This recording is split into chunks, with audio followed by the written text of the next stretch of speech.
Simple Gifts. We have a special guest with us tonight, guest pianist Miss Jackie Chen. She'll be working with Gail, and we'll have 4 hands on the piano for this song.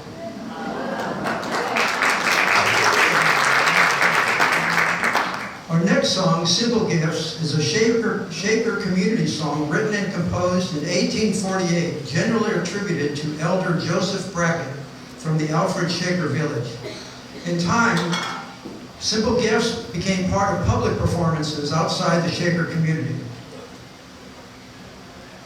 The song bears testimony to both the memorable tune and the resonance of the message to keep your life simple, cherishing the gifts of love, freedom, friendship, and learning.